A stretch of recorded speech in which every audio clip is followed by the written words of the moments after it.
कंधे से शुरू होने वाला टेस्ट मैच गंदे गंदे इशारों पे खत्म हो गया। ये ट्रेविस हेड ने ऋषभ पंत को आउट करके कौन सा इशारा किया था? ये दूसरे हाथ का पता नहीं कोई गोला बना के एक हाथ से उसकी सफाई करने का क्या मकसद होता है? कि ये कहना चाह रहा है कि भाई टैंकी में से पानी साफ कर लो। इसका जो मतलब है वो सब कॉन्टिनेंट के लोगों को भी समझ आता है, ऑस्ट्रेलियन लोगों को भी समझ आता है। आईसीसी को चाहिए कि क्रिकेट को ना वो 18 प्लस घोषित कर दे, क्योंकि बच्चे भी आराम से बैठ के मैच देख रहे होते हैं। वो घर जाके क्या कहेंगे मामा को, मामा मामा देखो ट्रेविस हेड ये वाले इशारे कर रहे थे। तो फिर आईसीसी ये चाहता है कि भाई ऐसा करो, उसको कोई ये 18 प्लस होता है, इसके अंदर जो है ना बार बार बेन स्टोक्स को भी याद किया जाता है और बार बार फखर जमान को भी याद किया जाता है। इसलिए ये जो क्रिकेट है इसको 18 प्लस लोग ही देखते हैं। क्योंकि ऑस्ट्रेलिया में जाएंगे तो वो अच्छा ऐसा जवाब पेश करते हैं कि ऑस्ट्रेलिया के अंदर क्रिकेट ऐसी ही होती है। भाई ऑस्ट्रेलिया के अंदर गालियां भी निकालते हैं, वो तुम क्या गालियां निकालते रहोगे क्रिकेट के अंदर? क्रिकेट बैट और बॉल का मुकाबला, ये गंदे गंदे इशारों का मुकाबला तो नहीं है। कोहली ने कॉन्स्टेंस को कंधा मार दिया, आपने उसको 20% फाइन कर दिया। भाई वेल एंड गुड, उसने कौन सा अच्छा काम किया था, लेकिन अच्छा खासा कोराम मचा दिया इन्होंने मीडिया के ऊपर, क्लाउन कोहली और ये और वो। अब जो ट्रेविस हेड ने किया वो बहुत कोई श्रीनी वाला काम किया है कि भाई वाह जी वाह ट्रेविस हेड आप बहुत अच्छी क्रिकेट खेलते हैं, इसलिए आपको गंदे इशारे करने जो है ना वो जायज है। और ऐसा गंदा इशारा, ये ऐसा गंदा इशारा है कि जिसको आप ये भी नहीं कह सकते कि नहीं जी इसका मतलब ये नहीं ये था। अगर मिडल विंगर दिखा दे विराट कोहली, उसकी थू थू हो रही होती है पूरी मीडिया के ऊपर। इसी तरह सरफराज अहमद ने कह दिया था विकेट के पीछे से ये काला क्या अपनी अम्मा से क्या पढ़वा रहा है, तो उसके ऊपर बैन लगा दिया था। और वहाबले आज ने जब शेन वॉटसन को 2015 के वर्ल्ड कप में बाउंसर बूंसर मार के आंखें शांखें निकाली थी, तो उसको भी फाइन कर दिया था। तो ये क्या ऑस्ट्रेलियन प्लेयर्स के लिए कोई अलहदा कोई रूल बुक है जो कि भाई सब कॉन्टिनेंट के प्लेयर के लिए नहीं है? वैसी और सब कॉन्टिनेंट का प्लेयर गाली देता है तो वो गाली होती है, लेकिन इनका प्लेयर जो गाली देता है ऑस्ट्रेलिया वालों को, तो वो तो भाई इनका कल्चर ही ऐसा ही है। भाई कल्चर उनका होगा एक दूसरे को कत्ल कर देना। अब तुम क्या कहोगे कि भाई वो यहाँ पे आके भी गोलियां चला दें?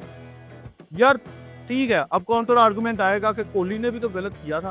ठीक है भाई, कोहली ने गलत किया था, एक नया लड़का आया उसको जाके कंधा मार दिया है। भाई तू कह दे, जायसवाल को कह दे, तू नीतीश रेड्डी को कह दे कि यार जाओ जाके उसको कंधा मारो, ठुड्डे मारो, गालियां दो। भाई उनका आपस में मुकाबला बनता है। तेरी 35 साल उम्र, तेरी जितनी सेंचुरीज है ना उतनी कॉन्स्टेंस की उम्र नहीं है, और तू किस गंद में जाके जो है ना वो पाव मार रहा है। और मसला ये हुआ है कि फिर आप मैच भी हार गए। तो आपने अगर ये कंधा किया, इतनी आपकी हेडलाइंस चली, सारा कुछ हुआ, उसके बाद मजा ये था ना कि आप खड़े होके वहां पे 100 की बारी खेलते, एक शतक जड़ते, और उसके बाद आराम से आप मैच निकालते ऑस्ट्रेलिया के मुंह से और बताते कि भाई हाँ भाई ये है कोहली। आपने क्या किया? आपने एक 40 की है, सेकंड इनिंग्स के अंदर आप 4-5 स्कोर बना के आउट हो गए। और बात करते हैं मोटा भाई की। मोटा भाई रोहित शर्मा ने क्या किया? फिर 3 मैचेस में तुम खेल रहे हो, 3 मैचेस में तुम्हारा 30 स्कोर नहीं बन रहा, और तुम जायसवाल जैसे प्लेयर को ये कह रहे थे कि भाई सीधा होकर फील्डिंग कर, गली क्रिकेट खेल रहा है। वो जो आगे से कहते कि भाई तुम तो गली क्रिकेट भी नहीं खेल रहे, स्कोर तो सारा मैं कर रहा हूँ। आज भी आखिरी इनिंग्स के अंदर सारे का सारा स्कोर जो है वो किया है जायसवाल ने, उससे पहले किया था नीतीश रेड्डी ने। तो सारे यंगर प्लेयर्स जो हैं, युवा खिलाड़ी जो हैं वो स्कोर कर रहे हैं, और ये जितने पुराने प्लेयर हैं ये सिवाय कंधे मारने के और आंखें निकालने के और एक्शन उक्शन करने के और कुछ नहीं कर रहे। आप उल्टे सीधे मुंह बनवा ले रोहित शर्मा से, उसके अलावा रोहित शर्मा जब बैटिंग करने के लिए आएंगे तो कुछ नहीं करते। इसी तरह जब विराट कोहली आते हैं तो बाहर जाती गेंद को बल्ला लगाते हैं। आप सचिन तेंदुलकर को देखें, यही ऑस्ट्रेलिया के अंदर उसने कवर ड्राइव के बगैर 200 मारा था। तो ये विराट कोहली क्यों नहीं कर सकते कि बाहर जाती गेंद के साथ पंगा लेना? कौन सा भाई तुम्हें किसी पंडित साहब ने लिख के दिया कि भाई बाहर जाती गेंद को बल्ला नहीं लगाओगे तो तुम्हारी कुंडली में दोष आ जाएगा? हर बार इसी फैशन में आउट हो रहे हो। लेकिन मैं दाद देना चाहूंगा रोहित शर्मा साहब की। रोहित शर्मा आपने इस मर्तबा जो है ना वो पुल शॉट मारते हुए आउट नहीं हुए, आपने इस मर्तबा स्लिप पे कैच दिया है। स्कोर आपने बेशक 3-4 ही बनाया था, लेकिन जो आपने हमारी टीम पे एहसान किया ना उस पे मैं आपको दाद देता हूँ। आपने शुक्र है कि भाई पुल शॉट नहीं मारा, आपने सोचा कि भाई 40-50 गेंदे खेल लेता हूँ, गेंद पुराना कर देता हूँ तो स्कोर नहीं होता। इतना तो सोचा कि भाई मैं कप्तान हूँ, मुझे गेंद तो कम से कम पुरानी करके जानी चाहिए।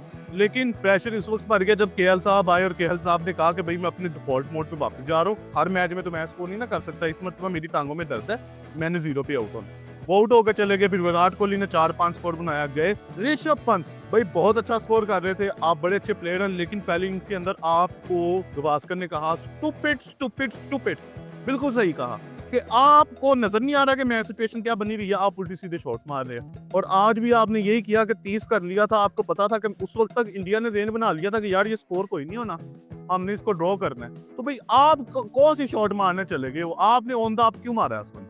कैच हो गया आप। तो फिर ट्रेविस हेड से आपने गंदे गंदे इशारे भी करवाए। अब उस इशारे का आप जवाब दे देते तो आप पे बैन लग जाना था, लेकिन ट्रेविस हेड क्योंकि अंग्रेज है तो उसके ऊपर तो कोई बैन शैन नहीं लगना था।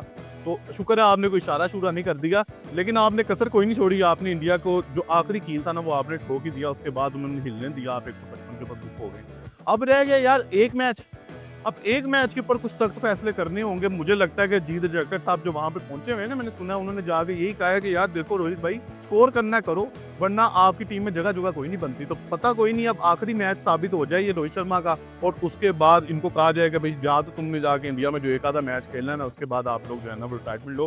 क्योंकि आप हुआ ये है कि आप लगभग टेस्ट चैंपियनशिप के फाइनल से बाहर हो गए। अब आपकी जो जान है वो श्रीलंका के पास है कि आप श्रीलंका को जाके कहो, उनको कुछ स्पेशल कोचेस कुचेस भेजो, उनको कोई तोहफे भेजो, उनको कहो यार देखो एक दो मैचेस जो है ना वो आपने ऑस्ट्रेलिया से जीतने और अपने बैकयार्ड में जीतने हैं। क्योंकि ऑस्ट्रेलिया को पता है, वो पूरी तैयारी के साथ जाएंगे। जब ऑस्ट्रेलियंस को ये पता होता है ना कि ये मैच हमने जीतना है, तो वो पूरी तैयारी के साथ जाते हैं और वो भी मैच जीत जाते हैं। तो श्रीलंका अब जीतेगा तो इंडिया फाइनल खेलेगा, वरना इंडिया जो है ना वो घर में बैठ के फिर सुकून से रोहित शर्मा की और विराट कोहली की पुरानी सेंचुरीज देखेगा, जो देख देख के सबने ना इनको अभी तक टीम में रखा हुआ है।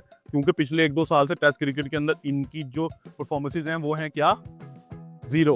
वो वाला इशारा मैं नहीं करूंगा जो कि ट्रेविस हेड ने किया, लेकिन इनकी जो है वो जीरो परफॉर्मेंसेज हैं। खैर अब अगला मैच सिडनी में होने जा रहा है, वहां पे स्पिनर्स को हेल्प भी मिलेगी। अब पता नहीं, आप अश्विन साहब ने तो रिटायरमेंट का ऐलान कर दिया, अब देखोगे कौन से स्पिनर्स खेलते हैं। लेकिन सिडनी में ये टेस्ट मैच जीत के कम से कम ये बॉर्डर गवास्कर ट्रॉफी जो है वो बराबर कर सकते हैं। तो अगला मैच देखने में बड़ा मजा आएगा। तब तक के लिए अगर आपने ये चैनल सब्सक्राइब नहीं किया तो काइंडली सब्सक्राइब कर दें और बेल आइकन को जरूर दबाइएगा, ताकि आप हमारे लाइव सेशन का हिस्सा बन सकें।